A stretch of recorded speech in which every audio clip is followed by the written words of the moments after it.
দেখতেই পাচ্ছ বন্ধুরা, দেখো কোথাও একটা চলে এসেছি। কোথায় চলে গিয়েছি বলো তো? মন্দিরে চলে গিয়েছি। আর এটা হচ্ছে আমাদের অমরপুরে বুড়ি মনসার স্থানে। বহুদিন পরে, খুব ছোটোবেলায় গিয়েছিলাম। বহুদিন পরে এই মন্দিরে আবার মা আমাকে ডেকেছে, সেই জন্য আসতে পেরেছি। এদিকে দেখো মশলা মুড়ি মাখিয়ে ফেলেছি, ওদিকে পুজো ঢুকিয়ে দিয়েছি মায়ের মন্দিরে। তারপরে মশলা মুড়ি অনেক রকম দিয়ে মশলা মুড়িটা মাখিয়েছি, প্রায় 10-12 রকম দিয়ে মশলাটা মাখিয়েছি মুড়িটা।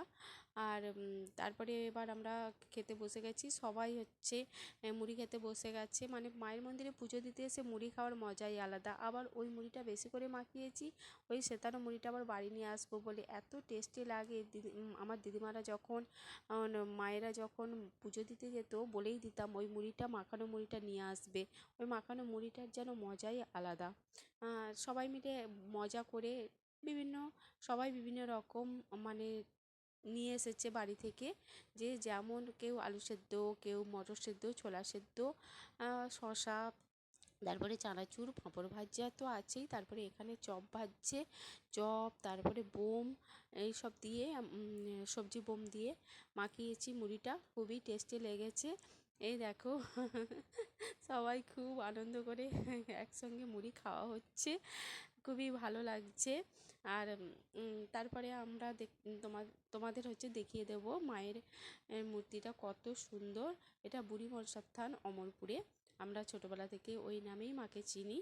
আর খুবই খুবই ভালো লাগার একটা আনন্দের মুহূর্ত। দেখো বহুদিন পরে আসলাম, সেই জন্য তো আরও খুবই ভালো লাগছে। সবাই এই দেখো মুড়ি তো খেয়েই নিচ্ছি, দেখো খুব মজা করে খাচ্ছি। আর খুবই ভালো লাগছে, বহুদিন পরে মায়ের কাছে এসেছি, মজা তো লাগবেই, খুবই ভালো লাগছে। আর তারপর দেখো মায়ের এখানে আরতি চলছে। তোমাদের আরতিটা দেখিয়ে দিই। দেখো মায়ের মূর্তিটা কত সুন্দর। মা তো মাই হয়, তাই না? মায়ের মতো সৌন্দর্য কি কিছু আছে বলো? কত সুন্দর মায়ের মূর্তিটা। আর মন্দিরটাও কত সুন্দর দেখো।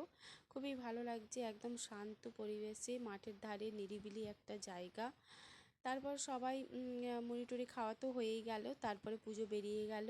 পুজো বেরিয়ে যাওয়ার পর আমরা বাড়ি চলে আসলাম। পুজো ধরে নিয়েছি, এবার বাড়ি চলে যাব।